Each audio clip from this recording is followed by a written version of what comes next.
everyone, welcome back to Camera Rolling, Take 10 Action.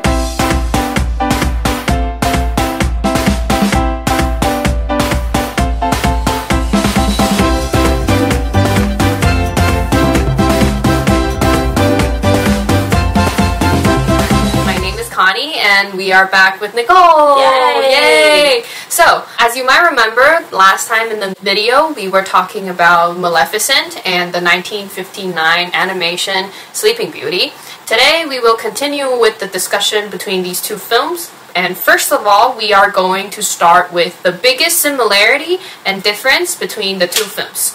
So, the biggest similarity between Sleeping Beauty and Maleficent is that the basic plotline is almost the same. It revolves around the events that lead up to and follows Aurora's 16th birthday, which is Sleeping Beauty, in case you forgot her real name. Yeah. But the biggest difference, in your opinion, is that... I would say it's the treatment of Maleficent as a character. Because in the original animation, we sort of see her as this two-dimensional villain who is just evil for evil's sake. But in Maleficent, we get to see her motive and like how she... Well, basically, she gets to tell her side of the story, which I think is very interesting. Yeah, and so that she doesn't just give you the impression that she's a bad person. Like, she gets to tell you why she's bad. She was horribly treated, guys. She was horribly treated. Yeah, so she gets to justify her actions. Yeah. But we're plus not... Plus, it wasn't really that bad. Like, yeah, Laura got to take a nap. Okay, so. Yeah. But we're not encouraging violence. No, please don't. So, if you're a Disney fan, or if you have seen most of the Disney films, then you would know that music plays a very, very big part in any of the Disney films that they have released. So, for example, in Beauty and the Beast, there was Beauty and the Beast, and in Aladdin, there was A Whole New World, and in The Little Mermaid, there was Under the Sea and Part of Your World. Also, in Frozen, there was Let It Go. Sleeping Beauty, there's also this very famous theme song named Once Upon a Dream. And in the animation, it was played and sang by Aurora during the part where she was singing and dancing with animals in the woods, picturing meeting the one she loves, the person she loves in person, and picturing what it would be like to spend time with maybe a prince or that particular person, what it would be like maybe in her dreams or in reality. But how did they play it differently, or how did they handle or deliver the song differently in Maleficent? Well, I mean, in Maleficent, they got Lana Del Rey to sing it, and so it has a creepier vibe to it, which I personally interpret it as, you know, it's from Aurora to Maleficent. Since with the lyrics, you know, I know you, I've walked with you once upon a dream, it could be easily interpreted as baby Aurora's memory of seeing Maleficent by her cradle side. So, and also that one line, visions are seldom all they seem, which I think very befitting for Maleficent, since she's, you know, not what we perceived her to be. Yeah. So she might appear scary or evil. With like all black and But for Aurora, maybe she's just like this motherly figure that raised her or stayed with her by her side, and also like walking with her once upon a dream. It's like entering the sort of familiarity. And also like realistically speaking, or like practically speaking, because Maleficent lives in the moor where the fairies lived. So Aurora walked into this dreamland, her fantasy, with her fairy godmother. So with every adaptation, it is understandable that, you know, the audience are going to like something, and then, you know, they're going to hate something. Yes, agreed. So, like, for you, what don't you like about Maleficent? For me, I didn't like the depiction of King Stefan in Maleficent, because he's literally the villain of the movie, like the only one antagonist, in my opinion. Because not only like when they were kids, he lied to Maleficent, he hurt Maleficent, and after so many years, he's still using his daughter to get back at Maleficent, and in the end, he's still thinking about how to kill her or punish her for the way she is, which is being, you know, powerful. Because I remember clearly in the animation, King Stefan is this really lean and skinny guy Yeah. who's always really happy and like a loving father. Yeah, he's a very loving father, and this chemistry between him and Prince Philip's dad. Yeah. And they're just like joyful people hanging out together. Two buddies. Yeah, they're like best friends, and they give us this really fatherly figure who we would never expect to have hurt his daughter or maybe a person he once loved before. So that was the dark depiction of King Stefan was the part that I didn't really enjoy. And what about you? Yeah, for me, it's completely different. I don't like the Prince Philip at all. You mean in Maleficent? Yeah, in Maleficent, because I had.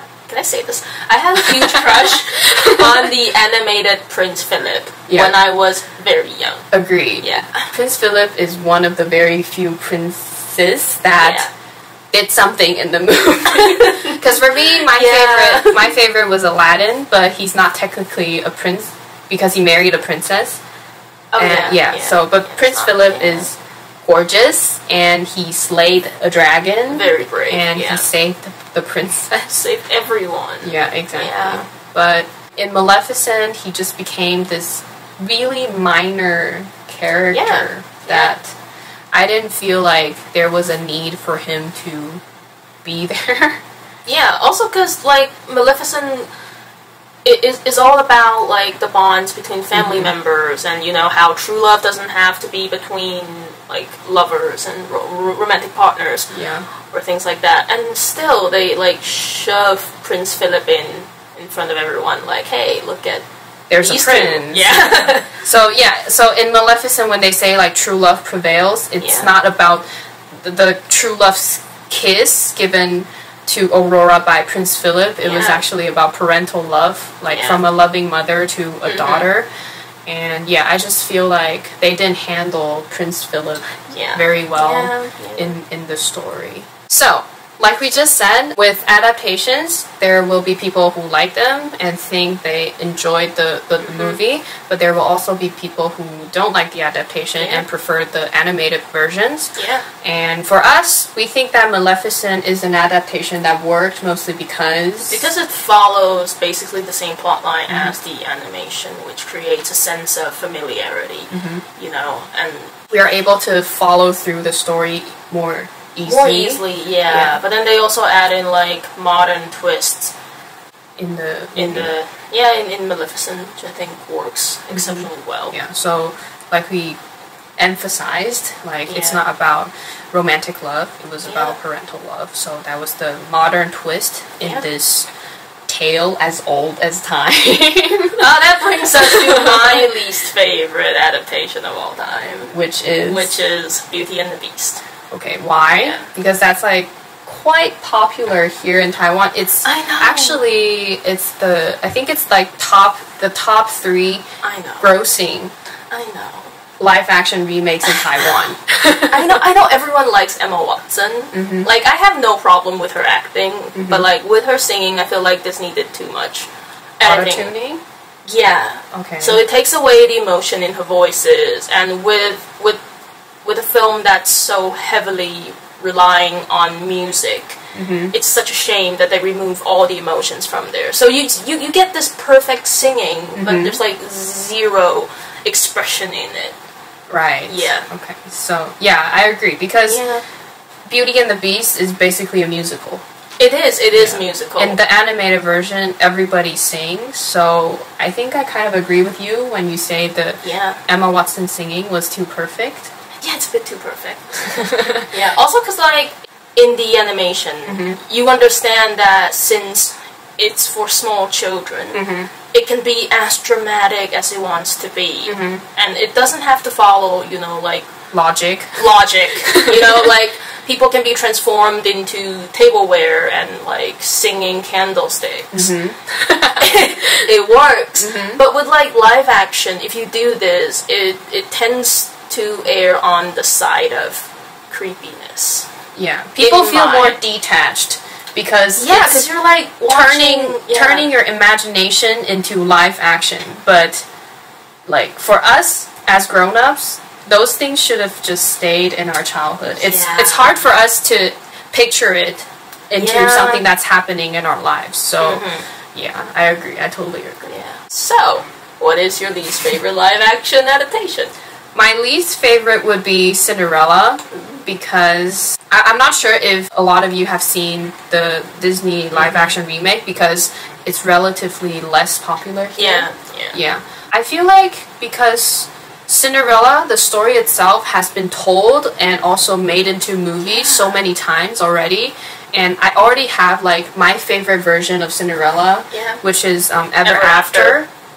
And it was released in 1998, I think, and it stars Drew Barrymore as Cinderella and the very famous Angelica Houston as the evil stepmother. But for Disney's version, I feel like Lily James is too much of a royalty to play the character of Cinderella. Like, she doesn't strike me as, you know, doing chores every single day. Yeah, she's like too glamorous already. So I personally didn't feel like the connection between like this girl transforming into royalty in the end for me. Yeah. And also Richard Madden, who plays Prince Charming, I think the entire outfit was too much like the Prince in Ever After, so that was also a part that I didn't really like about the adaptation. But what I really liked about Cinderella, the Disney version, is Kate Blanchett playing the evil stepmother. I think she was kind of like, she was the modern twist I needed in this adaptation. So Cinderella is unfortunately my least favorite, so sorry to all Cinderella and Beauty and the Beast fans out there. We mean well. We really meant well. Yeah, but it's just, of course, our opinions. So if you like the movie, feel free to tell us why you like it as well. So, thank you guys for watching the video, and that is the end of our discussion on Maleficent and Sleeping Beauty. Before we go, we have 2 discussion questions for you guys, so please feel free to comment below and let us know what you think, okay? The first question is, do you prefer animations or live-action remakes, and why? Yeah, so if you're a fan of the classic animations, show your love, but if you love the adaptations, also let us know why you love them so much. The second question is, how is Prince Philip's role different in the 2 versions? And what are your thoughts on the different depictions? So comment down below, and I'll see you guys next time. Bye!